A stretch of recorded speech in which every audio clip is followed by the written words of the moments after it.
Shock the system. Bulletcast for life.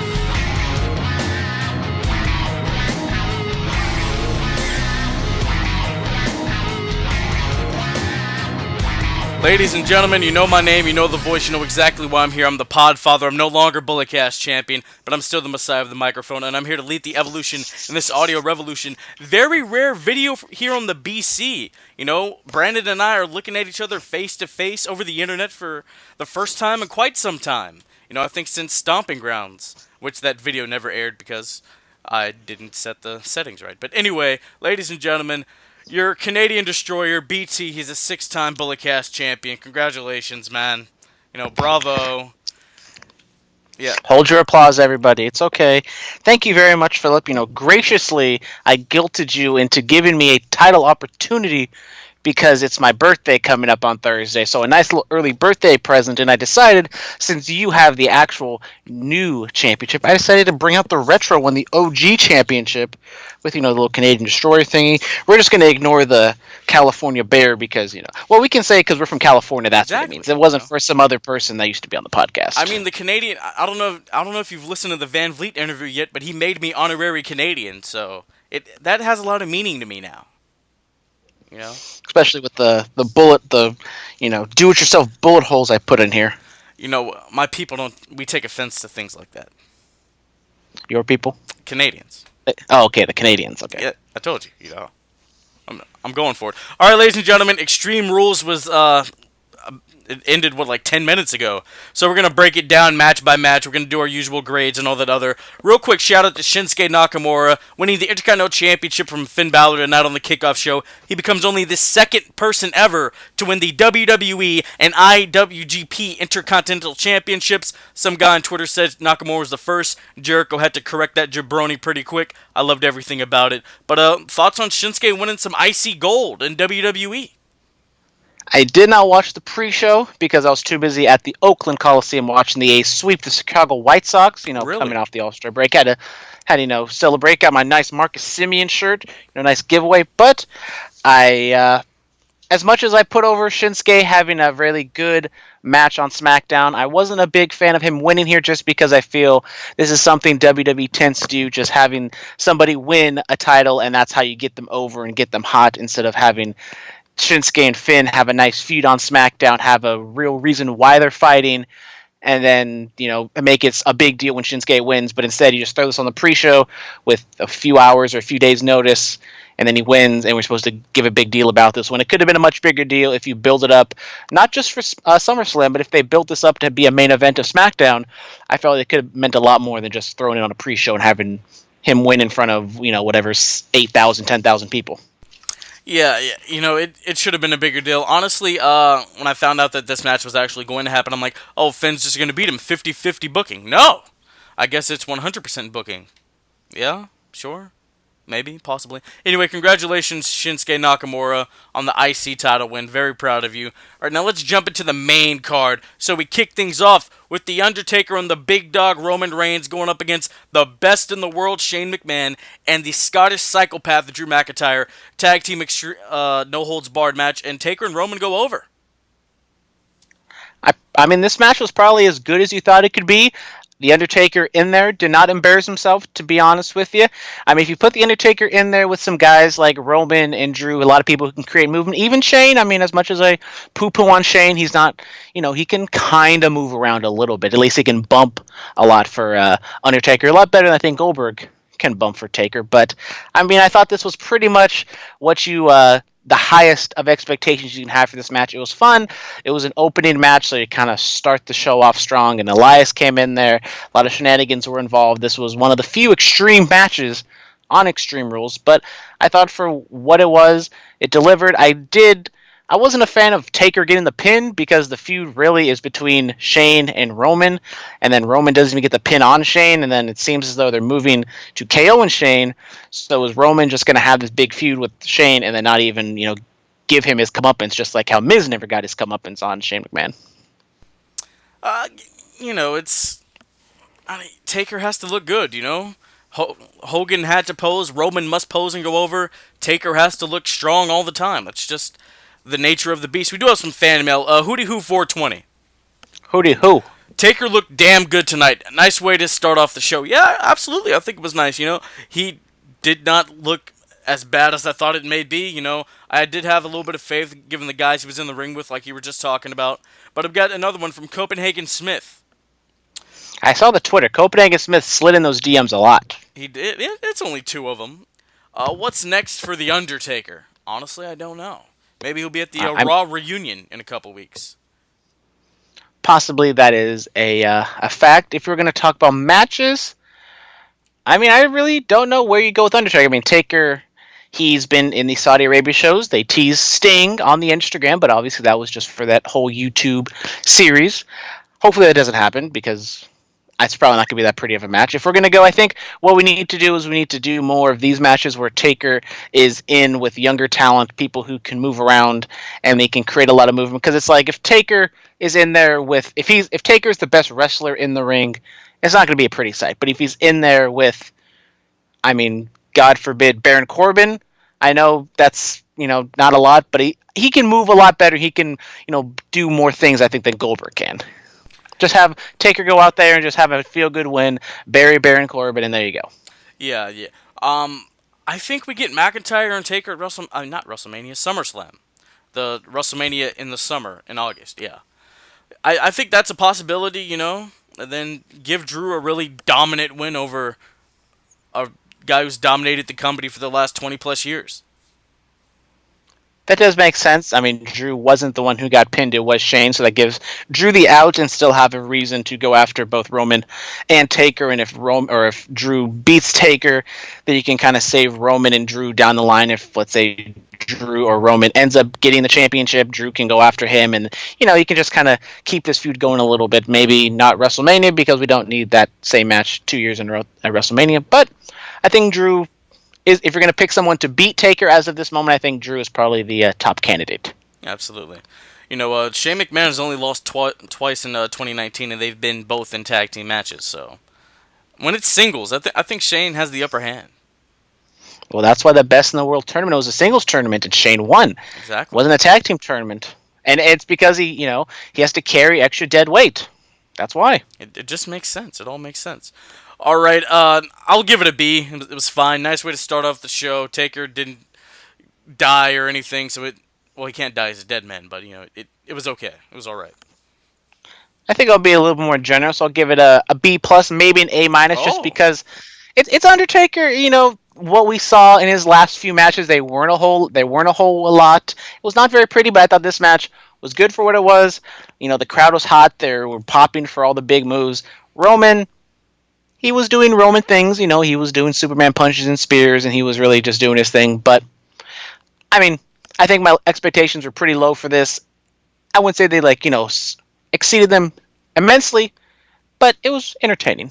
So I'll give it a B+. I'm not going to be too generous here. Oh, okay, giving out these extravagant letter grades, I feel it. We got a DM slide on Instagram. Oh, yeah, I don't even know if we've...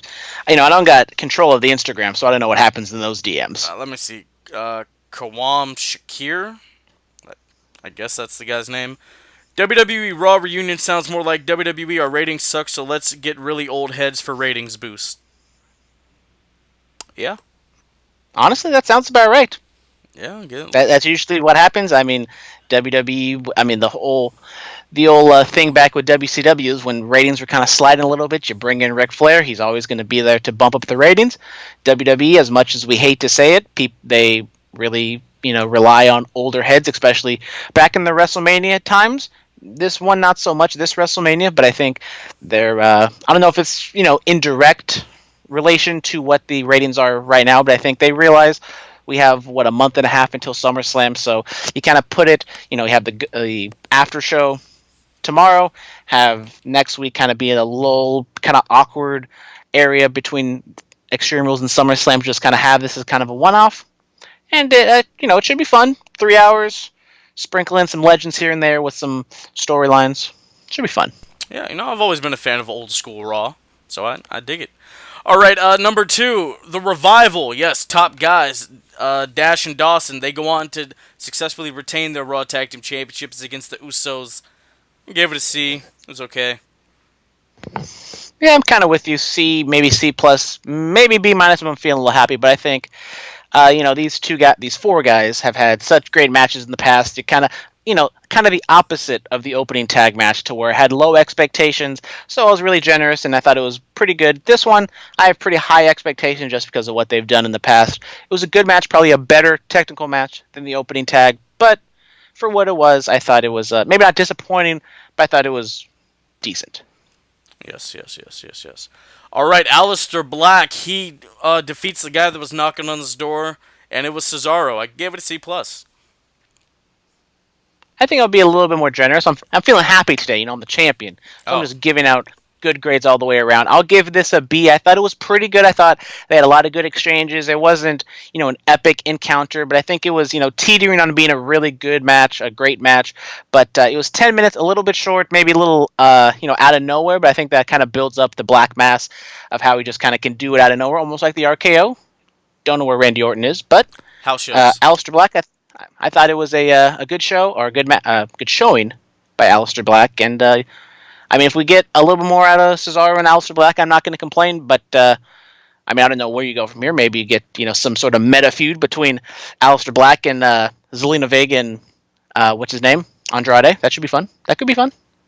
That's a possibility. Andrade, didn't he take the title off of?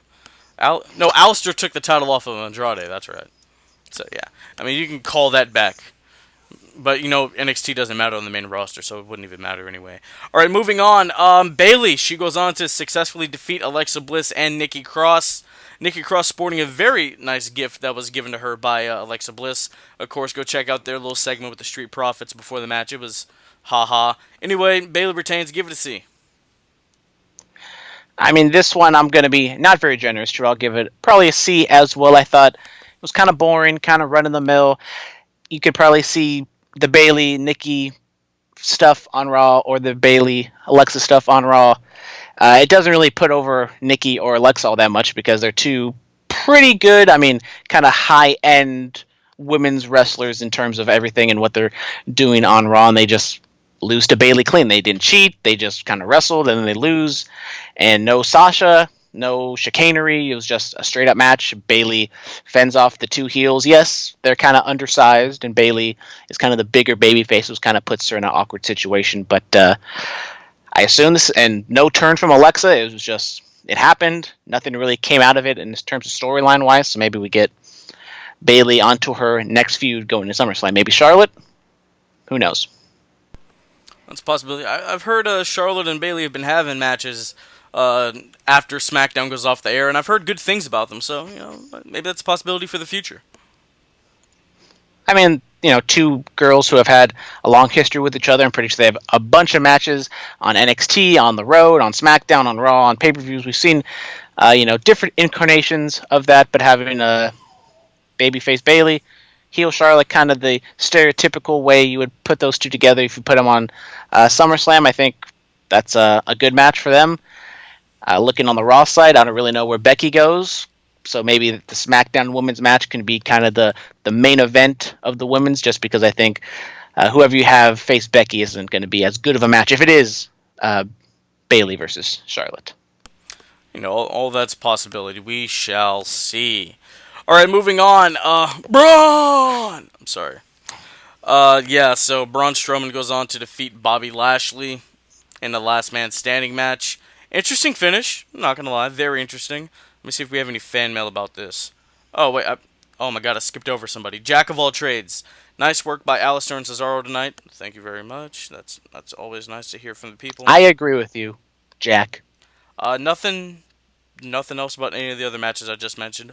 But yeah, so Braun and Lashley gave it a B. It was interesting, man. Lashley showing off his freak athleticism.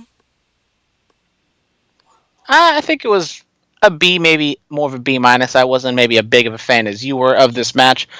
A lot more stuff happened outside the ring than inside the ring.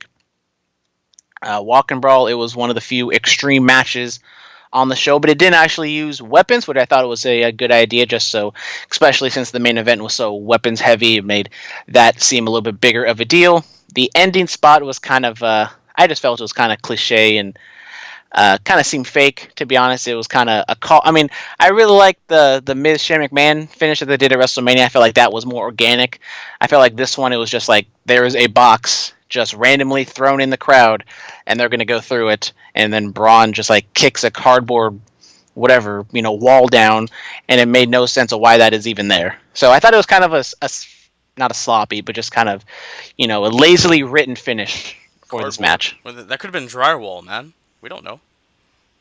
Well, he made it look like cardboard because he kicked it so hard, and he's a monster among men. He's that strong. Touche. And I thought this was kind of a way that if you wanted Brock to lose or Braun to lose, have Lashley go over. This could have been in the way, or could have done a double count out, but it was kind of just the way I thought it. Just got to make Braun look strong. Lashley gets a little bit of a push. I thought he had a good promo on Raw, and then now he's just kind of back to where he was. Yes, absolutely. Yeah, Braun, I don't know.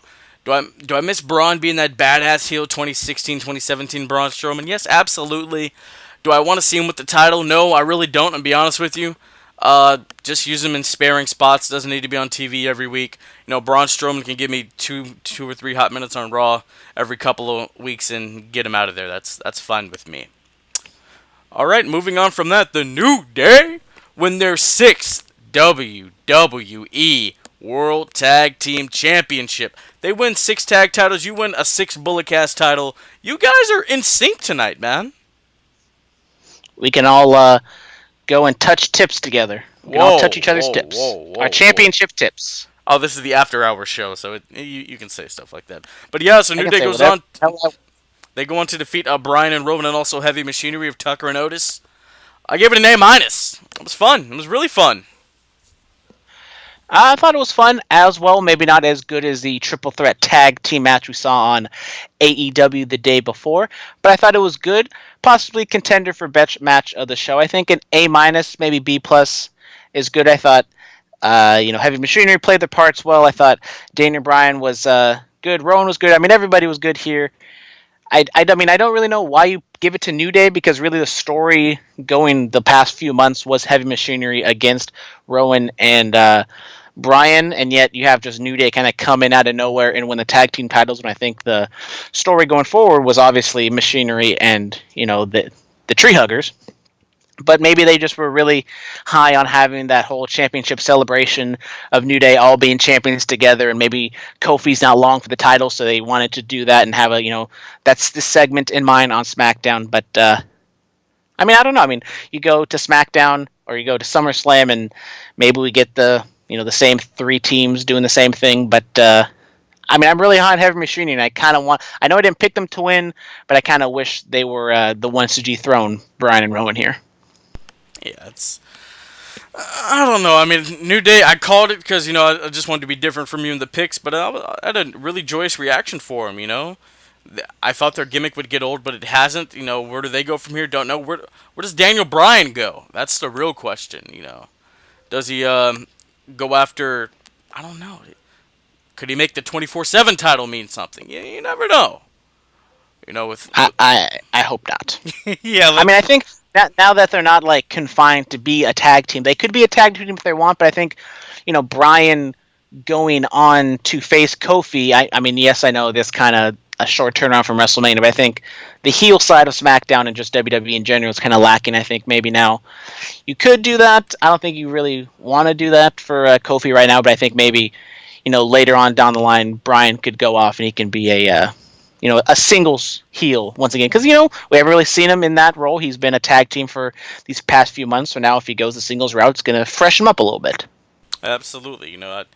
I guess you could go back to Kofi. I wouldn't know where else to go. Maybe Daniel and Roman, Why not? I could see that, but then if you're also... playing into where you go to SummerSlam, it's Toronto, it's going to be a smart crowd, and it's not going to be a pretty sight if you have Roman go up against Bryan. I think you're just asking for Roman to get booed. And I think so far Roman has been pretty good in that sense of not getting booed out the building. Yes, maybe the sympathy from the cancer diagnosis might help a little bit, but I think people are going to look past that if it's Roman versus Bryan. Did you just say Toronto was smart? Are you saying nice things about Canada? I said a smart crowd. Thank you. My people appreciate that. Canadians, that is. All right, moving on from that, I told you I gave the match an A-. Yeah. All right, AJ Styles wins his 3rd United States Championship. I'm glad we have some good representation for our country as he defeats Ricochet. Give it a B. It was good. It was good-ish. I thought this match was really good. I think I'm going to give it a B+. I thought they're going in a really good direction. I thought they're having a good back-and-forth match. And, I mean, AJ's the heel, so it makes sense. They're having a really good match, maybe going to have a nice crescendo. But then in the end, the heels undercut the babyface. AJ with a nasty-looking middle rope Styles clash. Ricochet clipping the top rope just a little bit. Possibly could have been a dangerous, disastrous spot there, but it all worked out for the better. And, I mean, I'm enjoying this. I picked AJ to win. I think you need to have him win just because he's a freshly turned heel. And you can have Ricochet beat him down the line eventually, but I think right now you need to build up AJ as a credible heel because I think his original heel run, that was in the early stages of AJ's WWE career, so they weren't exactly pushing him super strong, but I think now Vince believes in AJ and he's going to get a good solid push. Yeah, I mean, the first run as a heel, it was fun, I'm not going to lie. Hashtag beat up John Cena. I love it. But yeah, so pushing AJ more, that's really gonna build him up, give him even more credibility. I don't know, like who does he challenge next? I mean, does he keep this thing going with Ricochet? I mean, they're gonna have good matches, sure, but looking at the babyface side of things on Monday Night Raw, what's Miz doing? What are guys like that doing?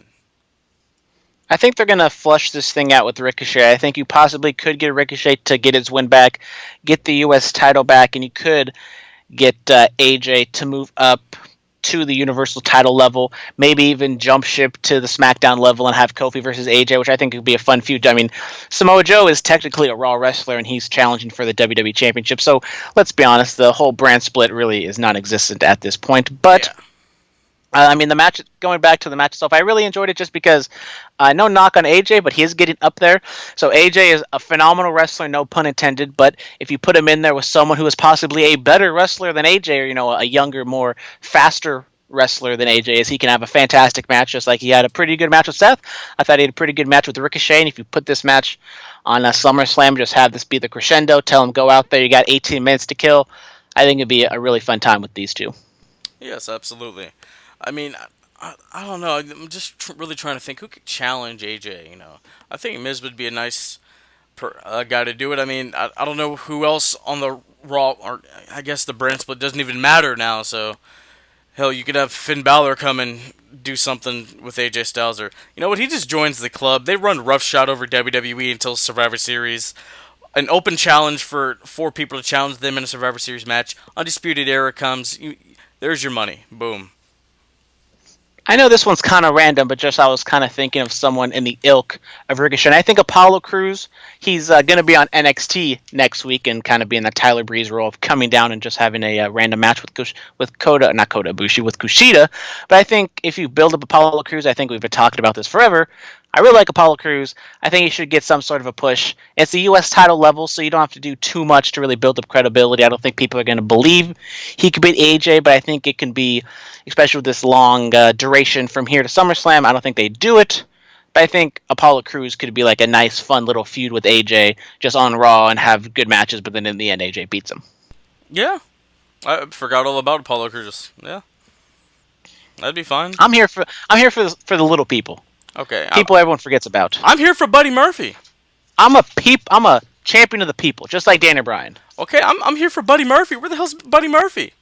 Maybe he gets on SmackDown after KO said his name on TV. I don't know. Where's Mantar at? I mean, KO was talking about Mantar not being on Extreme Rules. Where's Mantar at? Yeah.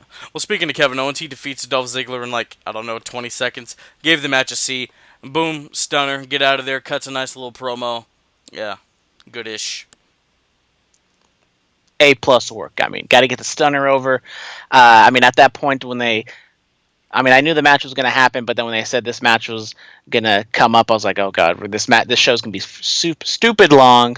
But they get in and out in about 20 seconds. KO cuts a pretty good promo, maybe not as good as what he did on SmackDown, but furthering that whole, if it's going to go with it, the whole Stone Cold-esque character that he's going anti-authority figure. And, as I said, it looks as though we're going to get KO versus Shane McMahon at SummerSlam, it seems. Yeah. Or maybe we get KO and Roman against Drew and Shane, but I just don't think we really need to see another tag team match with Drew and Shane. Drew and Shane. But so I guess Dolph's he's just done. Maybe he's just gonna go back to comedy or something. I'd say he'd go down to NXT. Then I don't know how that would really work with Breeze being down there and how Tyler Breeze is kind of just a poor man's Dolph Ziggler. But Nick Nemeth, if you can hear this, there's a revolution going on outside of those walls, man. Like Moxley broke out, you can too. You can too. That's all I gotta say on that matter. I mean, I kind of agree with you. I think Dolph, he's done. I don't really know what you do with him. His character he was complaining that he's not getting the push. And this is just kind of Dolph Ziggler pretty much for his entire main event career he's good, but he just doesn't win the matches. And then he complains about, he does like those meta promos where he doesn't get the opportunity. And yet when he gets his opportunity, he just loses. So, I don't know how much you can really do with him just kind of recycling that. You can kind of put him in that role of the gatekeeper, kind of like what Cassius Ohno is. You can have him just lose pretty much all the time to new upcoming talent. So Dolph Ziggler versus Aleister Black could be a good feud. But, it was kind of similar to when Shinsuke came up. You had Shinsuke versus Ziggler, and I felt like they gave Ziggler way too much offense because it kind of downgraded Nakamura because Ziggler's been defined down so much. So I think that can also, they'll hurt them because of 50-50 booking and trying to pad out times that Ziggler could be used for good, but in the end, I think he's just going to hurt the opponents he faces because he's been downgraded so much. Yeah, like I said, there's a revolution going on outside of those walls. Just trying to just have somebody pull you out, I don't know. I don't know. All right, but we're going to move on from that. Kofi Kingston successfully retains the WWE Championship against Samoa Joe. Gave the match a B. I had second doubts. I thought maybe Joe was going to go over here. I had heard rumblings about Kofi being injured, and he hasn't really wrestled on house shows and dark matches as of late. So, but yeah. What are your thoughts on Kofi Kingston, man? I thought it was a good match. I think I'll give it a B-. I thought it was a good match. I didn't think it really crescendoed the way I kind of wanted it to. I thought the ending with the Trouble in Paradise kind of came out of nowhere, but similar to the Black Mass, it's a big move. It can come out of nowhere, and when he hits it, it's over. So I like that portion. Shout out to Kofi wearing the orange Fear Gods. So, shout out to all those sneakerheads out there who noticed what Kofi was rocking on his feet today with those orange pants with the orange fogs. I know you have no idea what the hell I'm talking about, but I assume some people out there know what I'm talking about. I've never really been a sneakerhead. I'm not gonna lie. I've just bought shoes. Shout out to all the Bay Area people who went to SneakerCon Bay Area this weekend. I didn't go. Didn't really have the funds to go, but I have a treasure trove of sneakers in my closet that I have never worn, so I probably could have sold a couple of those. There's a sneaker con in the Bay Area. It just concluded. It was Saturday and Sunday. I did not know this happened. I did not know this existed. I'm not going to lie to you, Brandon. The sneaker community is well and strong in the Bay Area. Absolutely. All right, Nigerian Prince, who takes the title off of Kofi? Well, I thought Brock was gonna cash in on him on Fox, or maybe that idea of Shane taking the title off of him is still up in the air. Don't know. But that's a really good question. Who does it? Brandon, who do you think beats Kofi Kingston for the WWE Championship?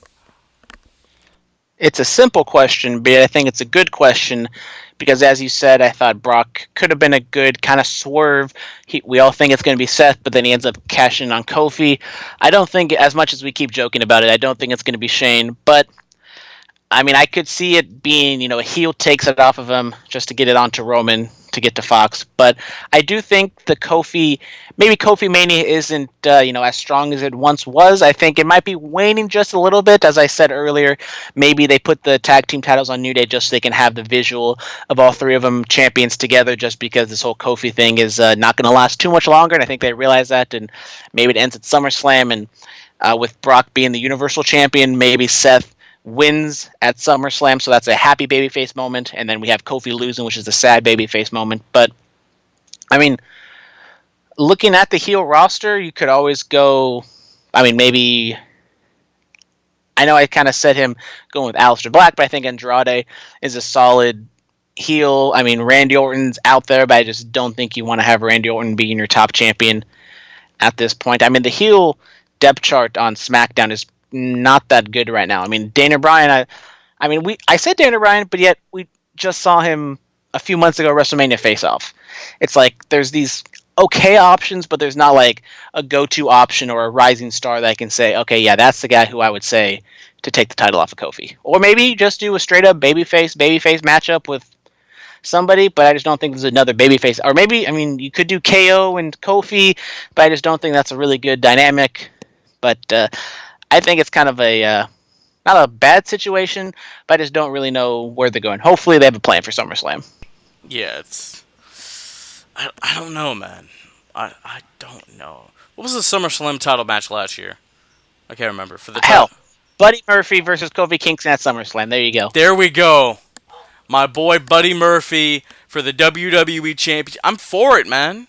I am for it. I know it's kind of like, a laugh line, but honestly, he hasn't been on SmackDown. He hasn't been defined down. He hasn't really been doing anything, but he can come in fresh. We haven't seen him, and I don't even know the last time he's been on Raw or SmackDown. So we can just kind of be a brand new character.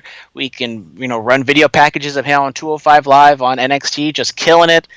And, maybe that's not the person to take the title off of Kofi, but he can be a fresh opponent for Kofi to have a damn good match with. Yeah, I mean, Buddy Murphy hasn't been on Raw or SmackDown at all. They showed that one video package of him on SmackDown during the Superstar Shakeup, and that was it, Where the hell is Buddy Murphy? Or maybe even throw Ali back in the mix.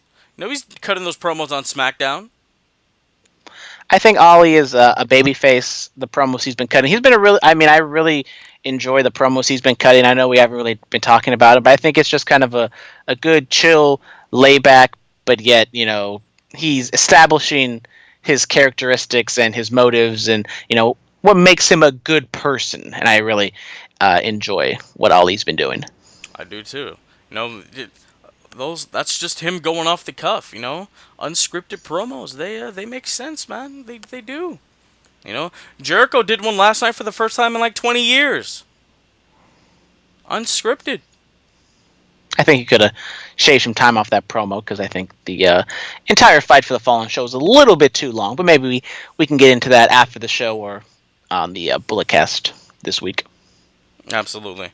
All right, last up, we have Seth Rollins and Becky Lynch retaining their Universal and Raw Women's Championships against Baron Corbin and Lacey Evans. I did not give this match a grade yet, Brandon. What do you got for it? I think it was a B-. Okay. I thought it was okay. I mean, as I kind of said earlier, none of the other matches really had an extreme stipulation attached to it. I think this is also a reason why they had the opening match be what that match was, is because it was kind of the only kind of true Extreme Rules match where there was kind of gimmickry involved. But even then, there wasn't a whole lot of weapons being used throughout the show. So I think when you had such heavy weapons used in this match, it really made it a big deal, which is kind of what we've been saying a lot for these gimmick pay-per-views, to where you have, 2 Hell in a Cell matches or 3 Hell in a Cell matches. It really doesn't, especially for the main event, it kind of just diminishes the value. So I thought that was good. And Lacey Evans is still Lacey Evans. She's green. She maybe shouldn't even be in the ring on a main event pay-per-view level, but she was okay. Baron Corbin was Baron Corbin. I wasn't really enjoying the match, to be honest, but I really enjoyed the finishing sequence where Baron Corbin hits the end of days on Becky, and Seth just absolutely snaps on Baron Corbin, just wallops into him with a chair, with a kendo stick, and he gives him, 3 curb stomps, and the crowd is going super hot for him. Honestly, I thought that was kind of the most over Seth Rollins has been in quite a long time. Like maybe in years, to be honest. Like since he re-debuted since his injury. I thought he was super over at that point. Yeah. The end of days on Becky was interesting. You were a fan of the intergender moment right there? I was. I know. I've been vocal and I don't like intergender matches, but they used it sparingly. He hit the woman. He was a super dirty bastard dick heel. It's after hours, so I can cuss. Yes, absolutely. And he was an asshole, and the asshole got his comeuppance, so I was okay with that. Okay, that's fine. Yeah, I mean, the match was cool. The double table spot with Becky doing the leg drop to Lacey, and then that amazing frog splash from Seth onto Corbin. They did have me going there. I thought for a second that my boy BC was gonna win, and I was gonna praise him here on the BC, but it did not happen. So Seth 3 curb stomps beats Corbin. Victory. He, like you just said, he's probably the most over he's ever been in quite some time. And then, oh my God, the Beast Incarnate literally cashed in Money in the Bank. My laptop is sitting on the Bullet Cast in the Bank briefcase, by the way. And ladies and gentlemen, Brock Lesnar is a 3-time Universal Champion. And your boy Hootie Hoo, he hit us up for that one. And he simply said, well, shit. I mean, my boy Hootie Hoo, I agree with you. As I said, I thought Seth was super over. I thought it was a good moment, good way to end the pay-per-view. Seth just walloped into Baron Corbin. We're going onwards to whatever the hell Seth has to do next. And then just Brock Lesnar comes in and just extinguishes all the flames that Seth Rollins had on him. And, I mean, the more things change, the more they stay the same. And I've kind of been a proponent of Brock Lesnar in the past. But I think this is kind of not like the moment I turned on Brock Lesnar, but I was like, I don't understand doing this move. We've been, kind of pushing towards Brock and Kofi just because it's new. We've never seen that matchup. I mean, I have the plaque of Seth Rollins cashing in on Brock Lesnar. That was 4 years ago. So we kind of been there, done that. And they also had another match or another feud, a few years after that. So I mean, I don't want to see this match again at SummerSlam. Maybe the match will be fun. Maybe they use a lot of gimmickry. I mean, if it's a one-off, fine. But I just don't know what Seth gets from losing the title and then just winning it back. Yeah, or maybe Seth gets put in a match where he has to earn an opportunity at the title. Maybe Seth loses and we get a new challenger for the Universal title going up against Brock Lesnar at SummerSlam. Possibly. I mean, if that is a way to get it from a babyface to another babyface, I'm not opposed to it, but I just don't know who that babyface is unless if it's like a debuting Matt Riddle or something. I mean, if it is a debuting Matt Riddle, I'll eat my hat and I'll be like, okay, I don't care what you do with Seth Rollins, distinguishing him just because I think Matt Riddle can be the biggest star in the company, but I don't think that's going to happen.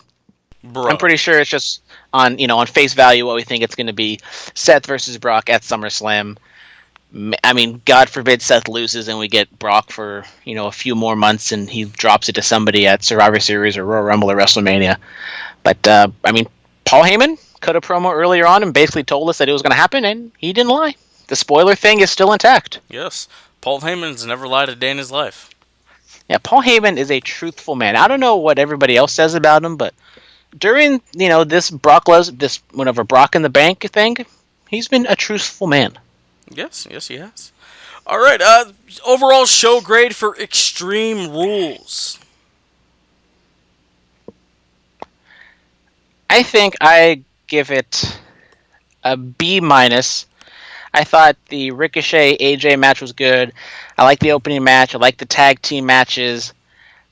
So I think I enjoyed the matches. There was no standout blow away match. If we're gonna go, show for show, if we're gonna go Fight for the Fallen or Extreme Rules, I think I'd go Fight for the Fallen. I just think the in-ring matches were better. I really did enjoy the triple threat tag team match on Fight for the Fallen. I think that was probably the best match of the show. But I did not really like Brock Lesnar cashing at the end of the show. I just thought that really just put a damper on the whole thing, and Seth Rollins' face kind of says it all, like, well, shit, like the meme says, oh shit, here we go again. Yes, absolutely. Yeah, I'll give it a B. I'll give it a 80 80.0. You know, it's almost at a C minus or C plus, but you know, it got me there. You know, it grabbed me by my jowls a little bit, and that's all I can ask for. I guess this wraps up the pod, man. Yeah, I mean, the show was good. We're on the road to SummerSlam. We kind of speculated a little bit what those matches are going to be. Do you have like a prediction of what the main event of SummerSlam is going to be? I don't know, but I know Brock Lesnar's in the main event. That's all I know. That's all I can say. I'll agree with that. I say whatever Brock Lesnar's doing is probably the main event. Yeah, I really don't know where this goes. You know, hopefully Seth does something else. Just be honest with you. Hopefully this all just doesn't lead to Roman beating Brock for like the 5th time, and this is finally the time where Roman Reigns is going to get over, and he's going to be the top dog in the company. Yeah. If it doesn't work, try again. Yes. Where the hell are the Iconics? I mean, the Kabuki Warriors didn't set down the challenge. They're just waiting for them to set a date, and then they'll defend their titles. Wow. Yes. All right, ladies and gentlemen, email us bulletcast2sweet. That's bulletcast is the. I messed that up completely. Let's try this all again. Email us bulletcast2 is in the number 2 sweet swet@gmail.com. Instagram is the Bulletcast. YouTube channel the Bulletcast. Twitter's @Bulletcast. Brandon, I know Thursday's your birthday. You doing anything though? We might record on your birthday. We don't. I don't exactly know what I'm doing on my birthday. Probably gonna do some sort of family dinner, birthday get together on the weekend. Probably gonna go to the A's game on Wednesday. Gonna record an under the radar episode. Probably Monday or Tuesday, depending on how the G1 Climax wraps up, if I can get all those shows in. So we're going to probably talk about G1 Climax, going to talk about Fight for the Fallen, some other news. Maybe if I'm lucky, I'll get in and finally watch that Evolve show. A lot of wrestling happened this weekend, so stay tuned for Under the Radar this week. Yes, absolutely. Monday, I record another interview. I'm not going to tell you guys who it's with, but it's a pretty big one, man. And then that's going to be released Monday night, Tuesday morning. Brandon already knows. What are your thoughts on the person I'm going to be interviewing on Monday? You sent me the text of who it is, and I'll be honest, it's a pretty big deal. A former WWE superstar. Yes. Is going to be on the Bulletcast. Very, very intriguing.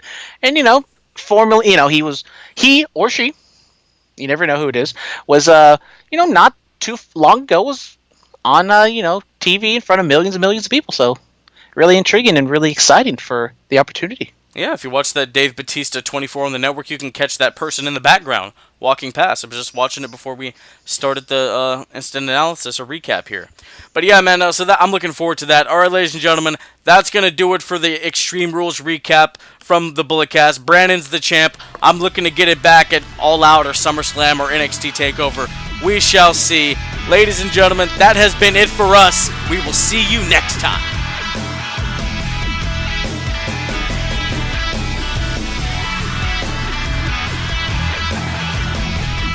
This has been the Bulletcast. Thank you for listening.